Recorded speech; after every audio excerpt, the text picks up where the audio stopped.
நீங்கள் தவறவிட்ட எபிசோடுகளை இப்பொழுதே காணுங்கள் உங்கள் Tandivan.com மற்றும் Tandivan யூடியூப் சேனலில்.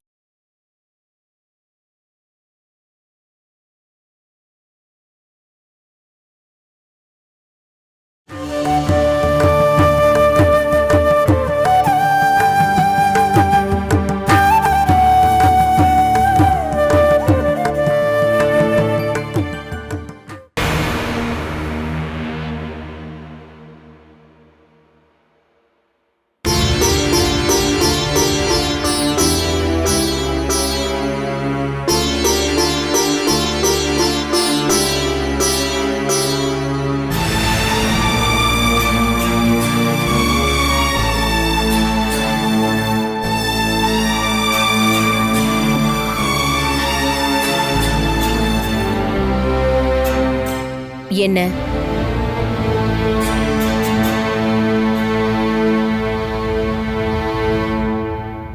நீயும் வேலை பேச வந்திருக்கியா என்ன?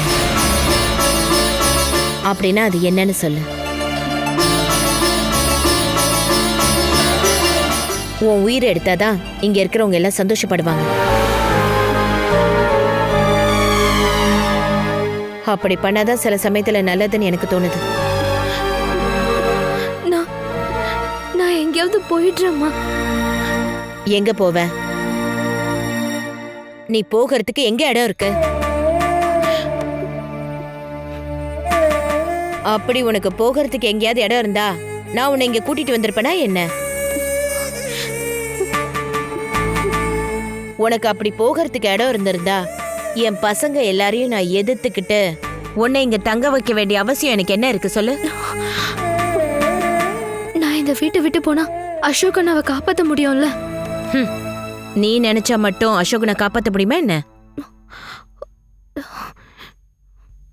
நான் இங்க இருந்து போனா அவங்க கோர்ட்ல உண்மையை சொல்வேன்னு சொன்னாங்கல்ல.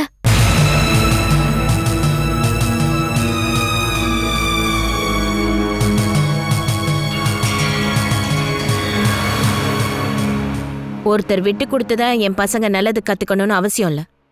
வெற்றியோ தோல்வியோ லாபமோ நஷ்டமோ எதையும் பார்க்காம எங்கேயுமே உண்மை மட்டும்தான் சொல்லணும்.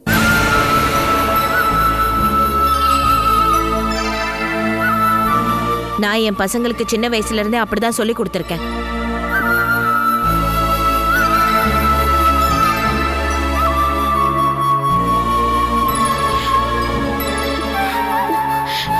என் தங்கச்சி காப்பாத்ததானே அவர் அப்படி பண்ணாரு. அப்ப நான் அவரை காப்பாத்த ஏதாவது பண்ணிதானே ஆகணும். உனக்கு யார் துணையும் இல்லாம நடுத்தருக்கு போய் உன் தங்கச்சிக்கு நடந்த மாதிரி ஒரு விஷயம் நடக்கணுமா என்ன?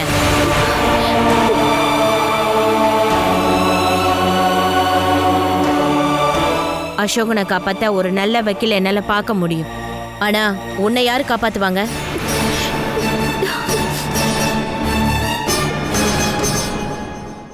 பேருக்காவது உனக்கு சொந்தம்னு சொல்லிக்க யாராவது இருந்திருந்தாங்கன்னா நான் உன்னை அங்க அனுப்பி விட்டுருப்பேனே.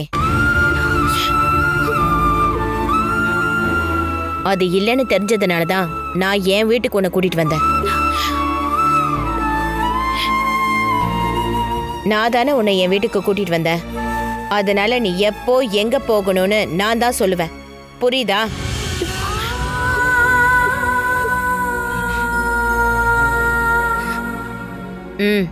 கிளம்பு.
ஏங்க லிஸ்ட்ல எழுதுன பாதி பொருளை கூட நீங்க வாங்கிட்டு வரலையே. லிஸ்ட்ல இருக்க எல்லா பொருளையும் வாங்கணும்னா லாரியில் தான் கொண்டு வரணும். சரி, எல்லாத்தையும் எடுத்து வைங்க. இத வந்து புடிமா. இந்த புடி. இந்த புடி.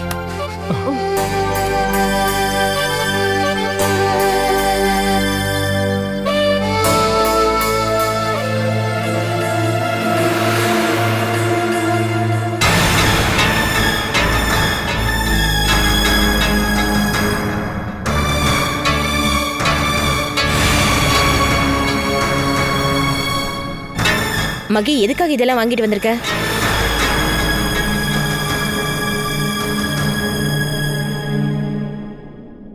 இந்த பொருள் எல்லாம் இந்த வீட்ல இல்லையா பாமா? தினமும் ஹோட்டல்ல இருந்து வாங்கி சாப்பிட முடியாதுல்ல. அதனால அடுப்பை பத்த வைக்கலனாலும் மேல ஒரு கிச்சன் இருக்குல்ல, கொஞ்சம் வீட்டு பொருட்களை வாங்கி கொடுத்தா போதும். அதுக்கு தான் இப்போ வாங்கிட்டு வந்திருக்கோம். இதுக்கு முன்னாடி இதெல்லாம் உங்களுக்கு வேணும்னு தேவைப்படலையே. என்னைக்காவது தேவைப்படும் நினைச்சோம், ஆனா இவ்வளவு சீக்கிரம் தேவைப்படும் நினைக்கவே இல்லை. இங்க சமைக்கிறத சாப்பிட ஆரம்பிச்சு ரொம்ப வருஷம் ஆயிடுச்சுல்லம்மா. போதும், இதுக்கப்புறம் மாத்தி யோசிக்கலாம். ரொம்ப நல்லது ராஜு. என் பசங்க தான் என்னை தோக்கடிக்கணும். உங்களுக்கு உங்க பசங்க இல்ல, மத்தவங்க தான் முக்கியமா போயிட்டாங்க. அவங்க கூட நீங்க ஜெயிச்சிட்டு இருக்கீங்கல்ல. என் பசங்களை தோக்கடிக்கணும்னு நான் நினைச்சதே கிடையாதுப்பா. தேவைப்பட்டுச்சுன்னா அவங்க முன்னாடி தோக்கறதுக்கு நான் தயாரா தான் இருக்கேன். வேண்டாம், நீங்க எங்க கிட்ட அப்படி ஒரு பெருந்தன்மையை காட்ட வேண்டாம்.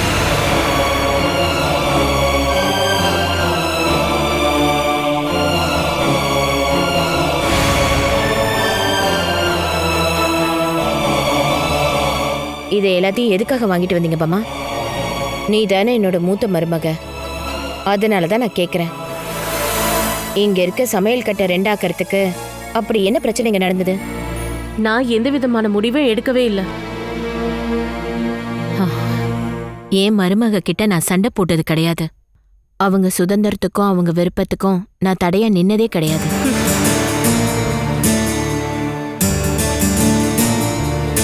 உங்களுக்கு என்ன சாப்பாடு பிடிக்குமோ அதை தான் நான் கிச்சன்ல எப்பவுமே செய்ய சொல்லியிருக்கேன். ஆனாலும் அதை எதிர்த்து நான் ஒரு வார்த்தை கூட உங்ககிட்ட பேசினது கிடையாது.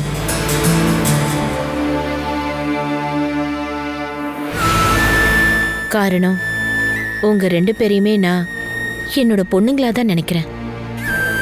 அப்படிதானே ஜெயா? ஒரு வீட்ல 2 அடுப்பும் கிச்சனும் இருக்குன்னா ஊர்க்காரங்க கண்டபடி பேசுவாங்க தானே. மாமியாருக்கும் மருமகளுக்கும் பிரச்சனைன்னு தானே ஊரெல்லாம் பேசுவாங்க. அதுக்கேத்த மாதிரி இந்த வீட்ல அப்படி என்னதான் நடக்குது பாமா? கீழே வந்து ஒருத்தி வந்திருக்காளே, அவன் முகத்தை பார்த்து சாப்பாடு சாப்பிட முடியாதுன்னு என் வீட்டுக்காரரும் ராஜுவும் சொன்னாங்க. வீட்டு சாமான்களை வாங்கி கொடுத்தா மேல இருக்க கிச்சன்ல சமைச்சு கொடுக்கறோன்னு நானும் ஜெயாவும் சொன்னோம். அது புருஷனுங்க பட்னி கிடக்காம பாத்துக்கிறது பொண்டாட்டிங்களோட கடமையாச்சே. ஒரு குடும்பம் செதறி போகாம பாத்துக்கிறது கூட உன்னோட கடமை தானே உனக்கு தோணலையா பாமா? இது உன்னோட வீடு தானே? இது எங்க வீடு அப்படின்னு நாங்க நினைச்சிட்டு இருந்தோம். இப்ப அந்த நினைப்பெல்லாம் போயிடுச்சு. எதனால? எங்களோட வீடா இருந்திருந்தா நாங்க சொல்றது கண்டிப்பா இங்க நடந்திருக்கும்ல. ஆனா அது நடக்கலையே. வீட்லயும் கம்பெனிலயும் உங்க ஆட்சி தானே நடக்குது. அந்த பொண்ணுதான் இந்த வீட்டோட பிரச்சனையா ராஜு? யாருமே இல்லாத பொண்ணை கூட்டிட்டு வந்து ஆதரவு கொடுத்ததுக்கு நான் உங்களுக்கு என்னப்பா பண்ணணும்? என் பசங்களுக்கு முன்னாடி நான் தலை குனியணுமா? இல்ல மண்டி போட்டு மன்னிப்பு கேட்கணுமா? எதுவும் வேண்டாம். அவளை இங்க இருந்து அனுப்பி வச்சிட்டீங்கன்னா அதுவே போதும். நடந்த எல்லாத்தையும் கண்டுக்காம இருக்கிறதுக்கு நாங்க தயார் தான். நான் அந்த பொண்ணை தொடர்ந்து இந்த வீட்ல தங்க வச்சா நீங்க என்னை எதிரியா பாப்பீங்களா என்ன? அம்மான்ற ஸ்தானத்தை தூக்கி எறிஞ்சிருவீங்களா என்ன? எரிய மாட்டோம். ஆனா உங்களுக்கு இருக்கிற பிடிவாதம் அப்படியே எங்களுக்கும் இருக்குன்னு தெரிஞ்சுக்கோங்க. நாங்க உங்க பசங்க தானே. வாடி, இது சுமந்துக்கிட்டு எவ்வளவு நேரம் தான் இங்க நிக்கிறது?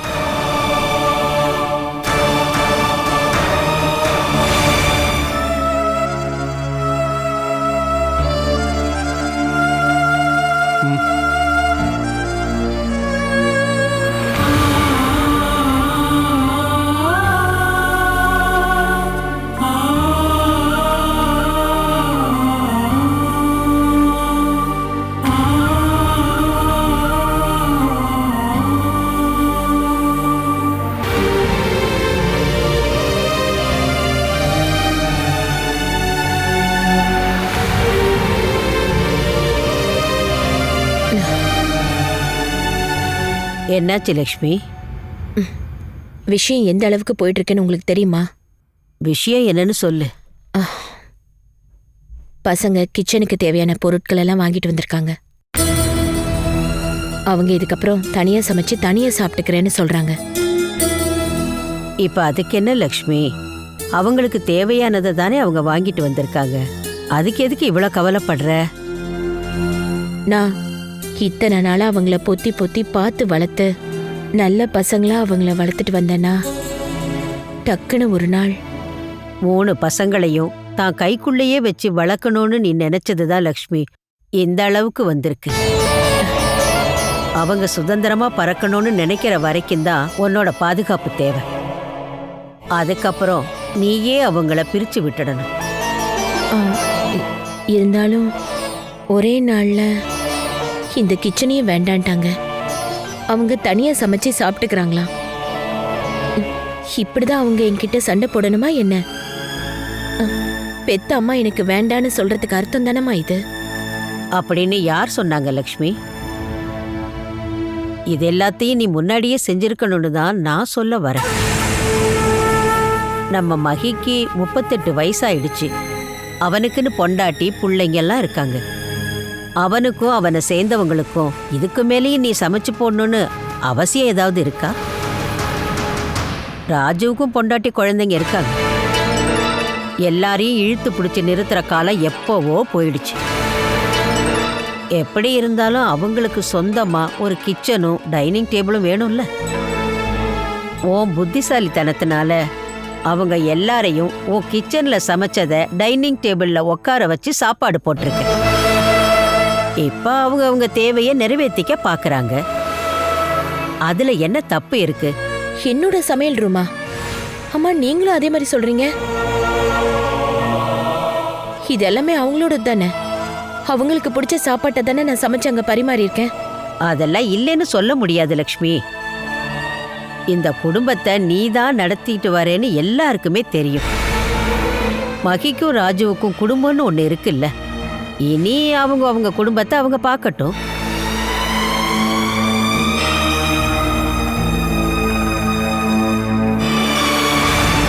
உன் பொண்ணை கல்யாணம் பண்ணி அனுப்பும்போது நீ சந்தோஷப்பட்டியா இல்ல வருத்தப்பட்டியா? பெத்த மகளை பிரியணும்னு வரும்போது வருத்தம் இருக்கத்தான் செய்யும். அதுக்காக புகுந்த வீட்டுக்கு அனுப்பி வைக்கிற பொண்ண யாராவது கூடவே வச்சுக்கணும்னு நினைப்பாங்களா? புதுசா கல்யாணம் ஆகி குடும்பம் நடத்த போற பொண்ணு மாப்பிள்ளைக்கு நாம தான் எல்லாத்தையும் செய்யணும். அதெல்லாம் ஒரு தாய் தகப்பனோட கடமை. பிள்ளைங்க வளர்ந்துட்டாங்கன்னா அவங்க விருப்பம் போல நடக்கணும்னு தான் எல்லாரும் ஆசைப்படுவாங்க. அம்மா சொல்ற சொல்ல விட அவங்க பொண்டாட்டி சொல்றது தான் வேத வாக்கா இருக்கும். இது எல்லாமே இந்த உலகத்துல சகஜம்தான் லக்ஷ்மி. இதுல உன் பசங்க மட்டும் விதி விலக்கா என்ன? நான் ஒன்னு சொல்றேன் கேட்டுக்கம்மா. தாய்க்கோழி அதோட குஞ்சுகளை எப்படி வளர்க்குது? காக்கையாலையும் கழுகாலையும் அவங்களுக்கு எந்த ஆபத்தும் வந்துடக்கூடாதுன்னு தன்னோட சிறகுக்குள்ளேயே வச்சு வளர்க்கும்.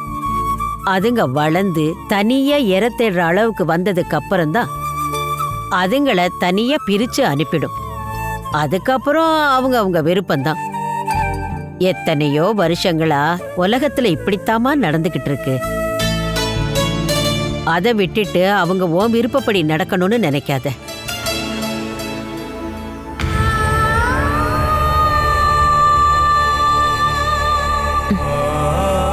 இருந்தாலும் இந்த வீட்ல 3 சமையலறை, 3 டைனிங் டேபிள். என்னால இதை நினைச்சு கூட பார்க்க முடியல.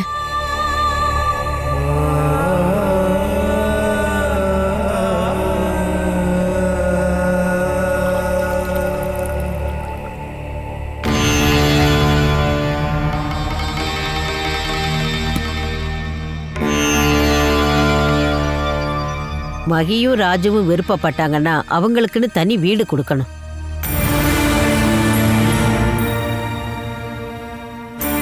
என்னம்மா, உன்னால அது முடியாதா? அவங்க தனி குடுத்தன போய் வாழ்ந்து பழகட்டும். அது கண்டிப்பா ஒரு நாள் நடக்கும்மா. அது வரைக்கும் நான் இதெல்லாம் பார்த்து அனுபவிக்கணும்ல.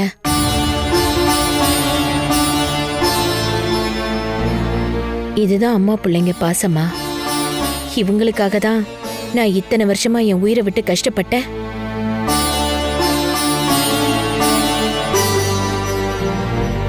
பகலா கஷ்டப்பட்டு வளர்த்து ஆளாக்கி கல்யாணம் பண்ணி கொடுத்து இப்ப அவங்களுக்கு இந்த அம்மா தேவைப்படல.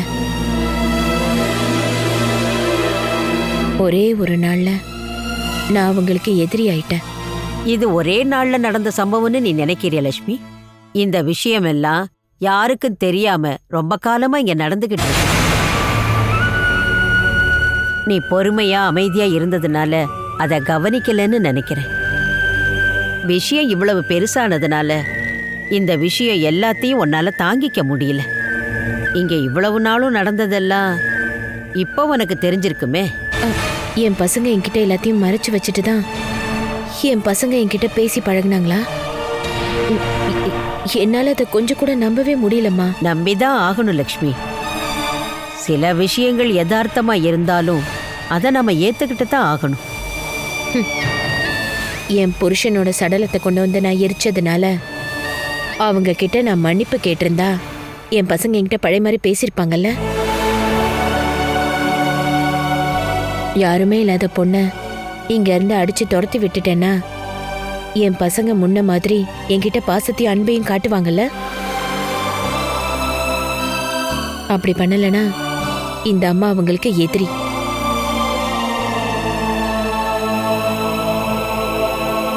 பரவாயில்ல, இங்க பசங்களோட யுத்தம் நடக்கட்டும். தோத்து போகிறதுக்கு நானும் இங்க தயாரா இல்லை.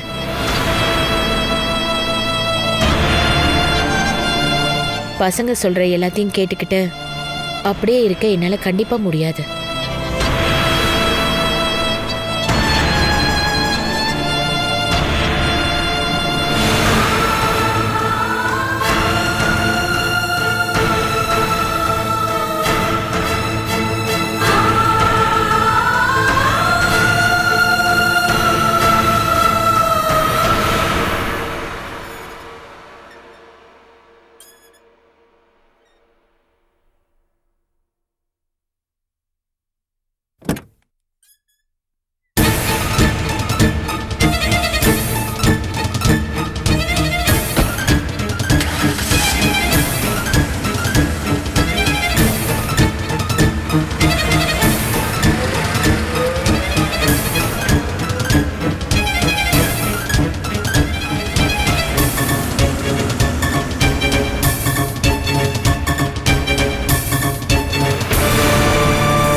முரளிதரன் இங்க வர சொல்லுமா.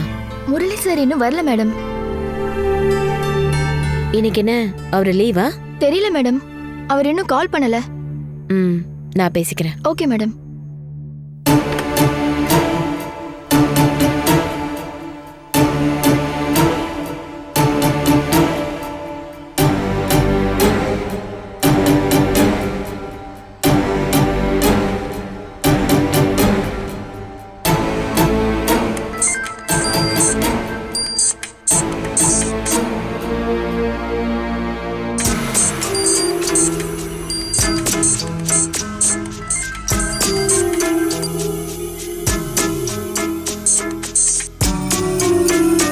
Yes madam.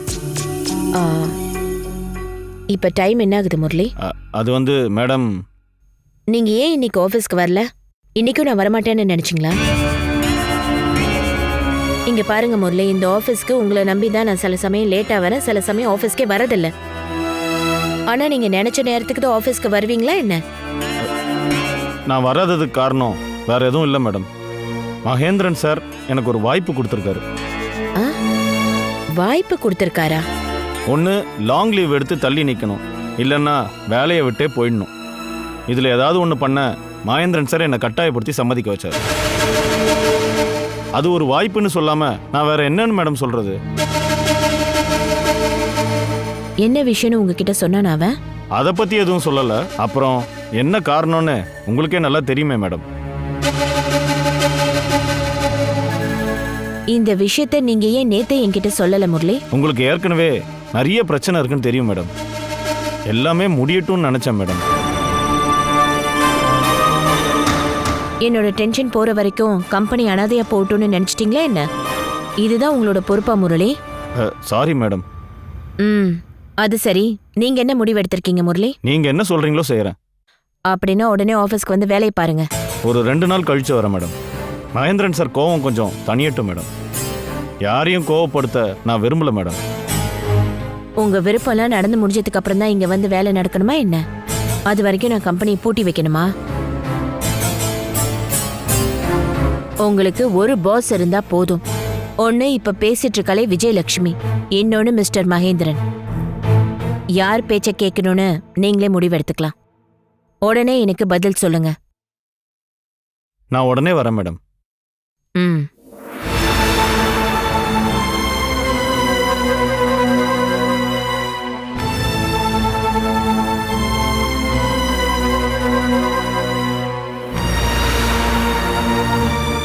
Catch us on TV, Tandivan.com, Facebook and YouTube.